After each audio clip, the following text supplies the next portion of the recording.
Bismillahirrahmanirrahim. Assalamualaikum warahmatullahi taala wabarakatuh. Selamat malam teman-teman, adik-adik didik saya yang mendengarkan.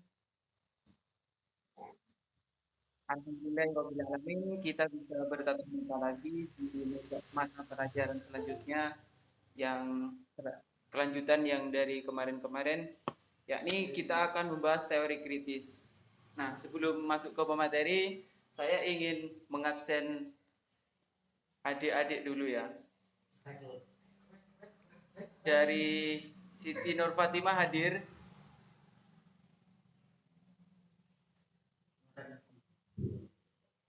Lukman hadir. Lukman, mana Lukman? Nah, Saiful Bahri hadir.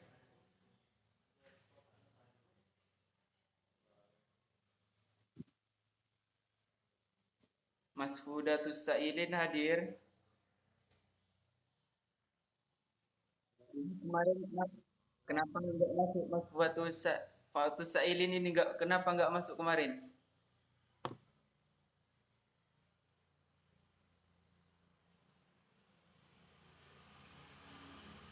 Ya.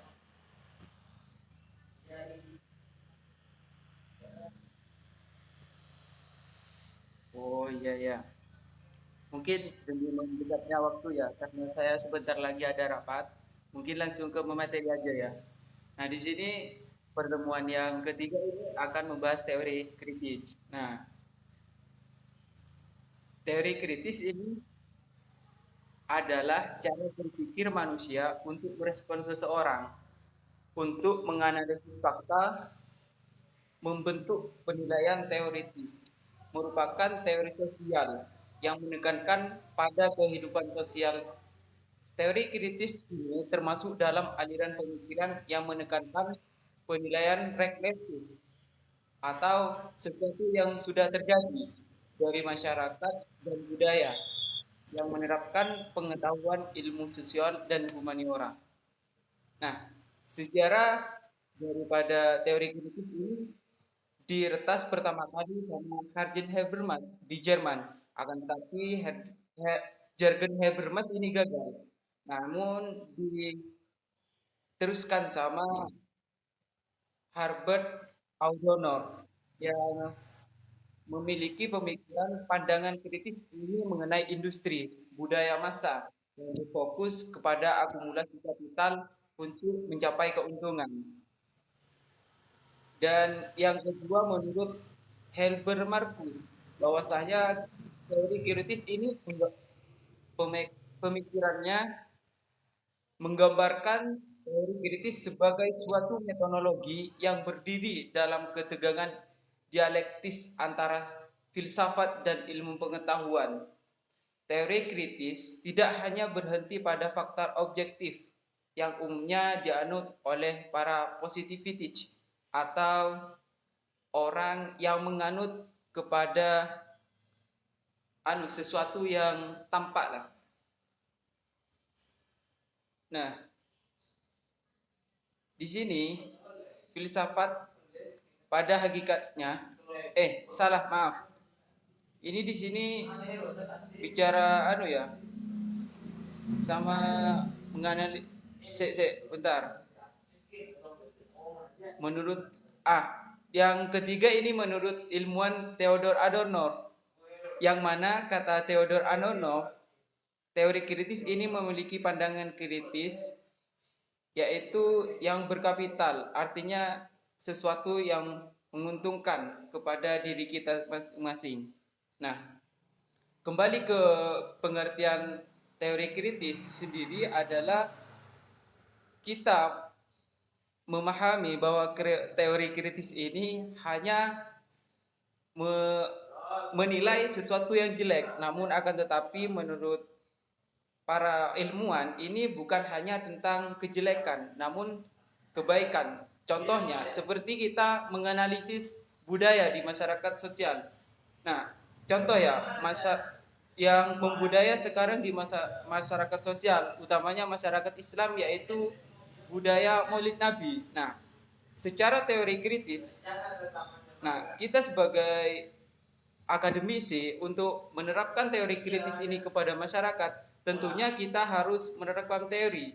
Teori kritis artinya membongkar bagaimana teori asal usul daripada Maulid Nabi ini, bahwa ya ada yang menyebutkan bahwasanya Maulid Nabi ini tidak ada pada zaman Nabi, akan tapi ada setelah Nabi Rasulullah ini wafat.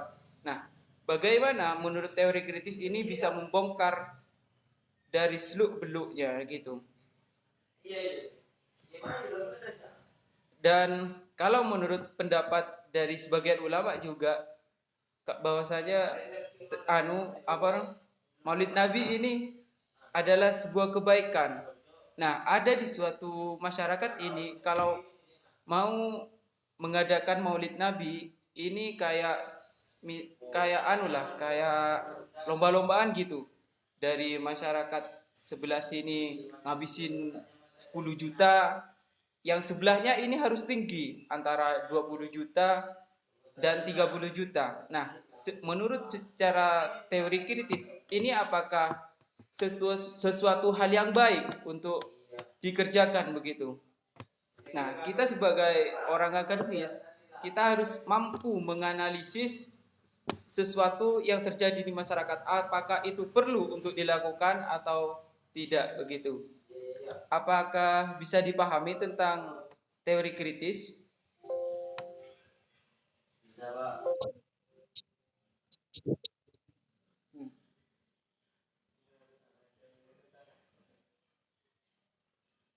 Mungkin itu saja dari saya penjelasan kali ini tentang mengenai teori kritis. Mungkin dari adik-adik atau anak-anak didik saya mau bertanya, persilahkan.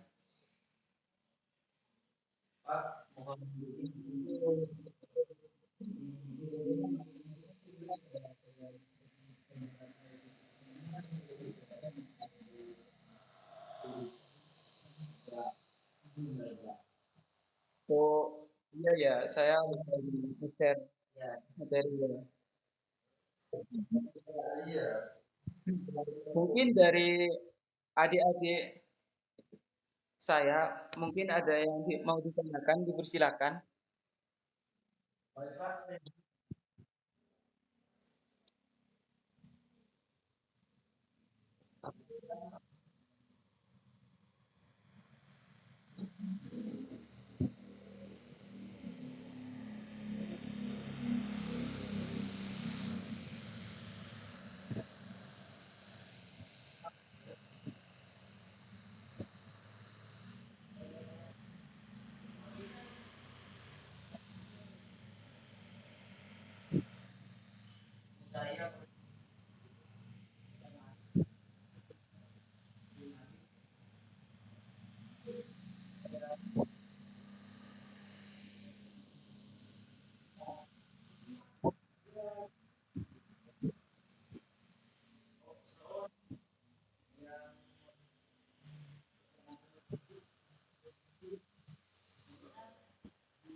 Udah, Mas. Udah deh. Oh iya. Terima kasih untuk adik Lukman setelah bertanya. Artinya seseorang yang bertanya ini ingin lah, artinya bisa mengerti apa yang dikatakan, yang disampaikan saya dan mau lebih lagi untuk dimengerti gitu. Nah, baik, saya mungkin bisa langsung jawab ya dari pertanyaan adik Lukman tadi ini. Nah, yang tadi itu yang saya yang saya katakan bahwa itu seperti contoh ya, itu hanya contoh, Mas. Ya, kalau dari contoh saya yang saya contohkan itu ada kekeliruan, mungkin bisa dimaklumi lah ya. Nah, untuk itu dimaklumin lah itu. Saya kembalikan ke Mas Lukman. Apakah dimengerti, Mas? Mungkin dengan materi inilah untuk dari teman-teman yang tidak mengerti dipersilahkan untuk bertanya gitu. Kalau nggak ada yang mau bertanya, saya yang mau bertanya.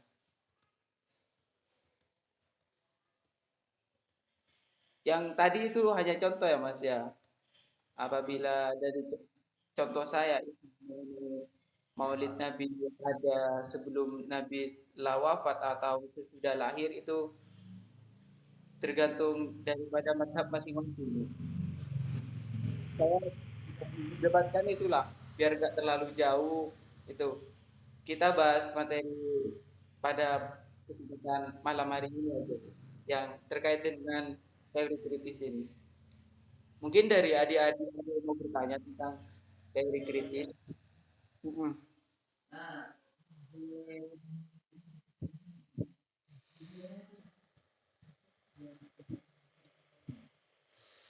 Mm. Oke, terima kasih ya yang nanya. Oke. Nah, tujuan manfaat atau tujuan nih? Tujuannya ya, tujuan daripada teori kritis ini kita contohkan seperti di masyarakat kita lah, di lingkungan kita. Kita melihat bahwasanya di sekitar masyarakat kita ini banyak yang masih membuang sampah sembarangan atau membuang sampah ke entah ke kali atau ke sungai ataupun yang lahan-lahan kosong. Nah, kita dengan teori kritis ini bisa membaca artinya bagaimana orang itu bisa membuang sampah sembarangan? Apakah tidak ada tempat sampah? Apakah tidak ada lahan tempat sampah? Apakah emang itu ciri-ciri masyarakat di sini begitu? Nah, dari teori kritis ini kita bisa mengetahui bahwa itu sesuatu hal yang perlu diperbarui atau sesuatu yang sudah membudaya akan tetapi yang perlu dirubah di masyarakat kita ini. Mungkin dari teori kritis ini kita bisa mengetahui lah mana yang buruk dan mana yang baik begitu. Apakah bisa dimengerti Mas Lukman? Ah, Dek Lukman, sorry.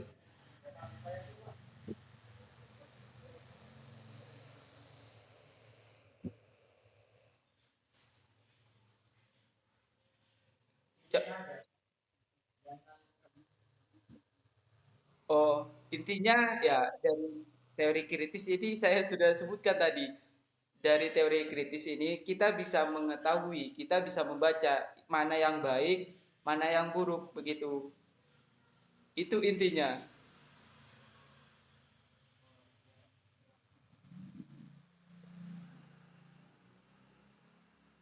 Mungkin dari teman-teman yang lain.